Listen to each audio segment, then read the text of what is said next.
When our little girl was born, we got a Subaru. It's where she said her first word, No. saw her first day of school, Bye-bye. made a best friend forever. Oh my! The back seat of my Subaru is where she grew up. What? The 2015 Subaru Forester. What? Built to be there for your family. Love, it's what makes a Subaru a Subaru. University Subaru. The wise choice!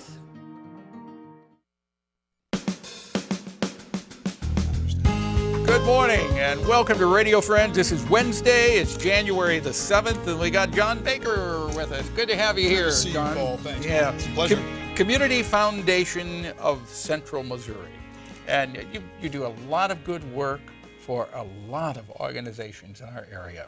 Well, thanks. We try. This is our fourth year, and things are coming along pretty well. Yeah. We started with basically nothing at the beginning, and now we have 55 directed funds and about $3.5 million. And Yeah, we were talking about that on Radio Friends about a month ago with Safe Kids. yeah.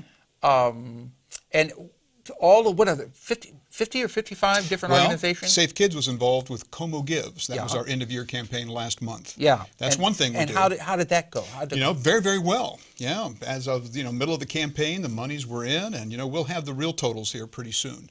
But are you pleased? Very pleased. Yeah, Okay. every group was very participative, and the community stepped up to support, so we Yeah. were happy. So the Community Foundation of Central Missouri, this is an ongoing. Yes, it's a community foundation, which means that we serve the community. Our geography is really central Missouri. Theoretically, we don't have service all these areas yet, but we go north to Adair County and south to Cole County, west to Cooper, and east to Callaway, the other counties that ring Right, Boone. right. But most of our work is here in Boone County and in Columbia. And we now have about 55 funds, and this last year, in 2014, I think we turned about $20,000 in gifts and in earnings from funds back to the community. That's wonderful. So that's just after 4 years. It's great. And when you say you turn that money back to the community, how did you do that? Well, most of the money comes from donors who live around here. They set up permanent funds. We invest those funds for the donors. And then the donors, whether it's a person or an organization or a business, they then direct us as to how they want their money to They be tell spent. you how and who they want to send that money to. Yeah. Most of the time. Mhm. And they have the final say as to where that money goes? We have the final say, but unless they're wanting to do something illegal or something that's just impossible to do, Right. we will always say yes. So it's just like they have a private foundation, really. Yeah. And they just tell us what they want, and we do it. If people want to become involved in this, how difficult is it? What do they need to do? Well, one of the things that sets us apart is we try to simplify this idea of charitable giving and philanthropy. We make it very easy. The bar is very low. In other words, you don't have to engage in overly difficult processes to open up a fund with us. A fund with a community foundation demands a charitable heart and spirit, first of all. Somebody wants to be a donor. So they then say, John, we want to open up a fund with the community foundation. Is there a minimum amount of money that you have to open up a fund? There's not a minimum. However, there's a reasonable minimum. And for everybody, that's a little bit different. Because we do charge a small administrative fee for our services, people usually say, well, I want it to be at least this much to justify my small administrative fee that we're charged. What would you say is a reasonable minimum amount that someone can open? $10,000, $15,000, $20,000 makes sense to start a fund with us. We charge a small fee of $250 for that size fund. Once the fund gets to $25,000, then we charge 1%, divided 1/12 of 1% a month over a period of a year on the asset balance of that fund. Now, money always stays in that fund then, correct? It can. We set up funds. Our primary fund is a long-lasting endowment style fund where we want the principal to stay, and the donor usually wants that to happen as well. And the money is paid out on a regular basis or semi-regular basis to the charity of their choice? At the frequency the donor chooses. We are very donor-centric. We want to do what the donor wants. The phrase donor intent. It's not just that the donor intends for money to go to a certain place. We also want to do it in the amount and at the interval that pleases the donor. Can it be that the principal stays and all of the interest is given on a yearly basis to an Yes, organization? we could do that as well. Or a donor can say, here's a chunk of money, I've got $100,000. I'd like for this to be paid out over 10 years.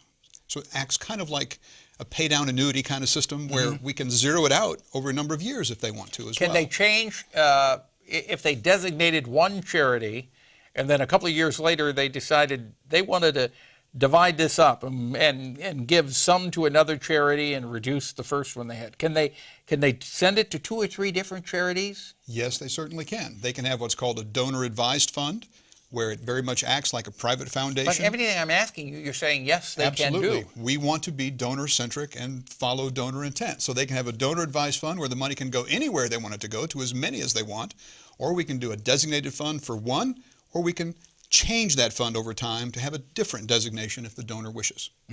How many donors do you have at this time? I can't tell you how many donors we have, but we have 55 different funds. Some Yeah. of them have multiple donors. Yeah, that's really very, very nice, John. Is it going the way you have anticipated? Is it going better than you had anticipated, or not as well? I'd like to answer that this way.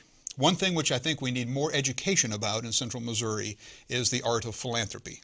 The concept of identifying what is yours, kind of recognizing that you have enough to make your children happy when they inherit, what is yours, and you take care of your spouse, male or female, matters not, but that you want to take a chunk then of what's yours and designate it as a permanent gift to your community. If somebody wants to do that, then the Community Foundation is a perfect vehicle for that to happen. We can receive that chunk of what was yours, financial, whether it's cash or stocks or even real property, portion of a business that you're selling, whatever it might be. And then we can invest that for the donor so that for decades, generations to come, even using that word perpetually, we can distribute from your legacy to the local community. And if we had more people who understood that, we would have a much more prosperous nonprofit community, and some of our more rural areas in particular would be benefiting from the wealth of those who are coming of that age in those areas where they're passing on to their children, what has been theirs. Sometimes those children now are moving away, and when that happens, the wealth moves away when the children move away. So that money that was once in a community is no longer there. Community Foundation provides a vehicle to keep some of that money local, so that where you were, where you've loved one another, where you've had your business, where you've made your family decisions, where people have grown up, and where you've just prospered, it can remember you for generations to come. Well, you did a fantastic job of explaining that. If people want more information, or if they want to become a donor, what do they do? We have a very informative website. It's not the most entertaining, but it's cfcmfoundation.org. cfcmfoundation.org. Right, or they can call me at 573-817-5027. Okay. John Baker, thank you so much for coming by. Community Foundation of Central Missouri. Thanks. Doing a great job. Tomorrow, we're going to find out about a Himalayan family health project. An interesting guest. Our program directed by Travis McMillan, Reynolds Journalism Institute, Audio Pat Akers, KBIA, our floor director, Lowell Thomas, and our assistant producer and guest coordinator, Uncle James Mouser. Bye-bye.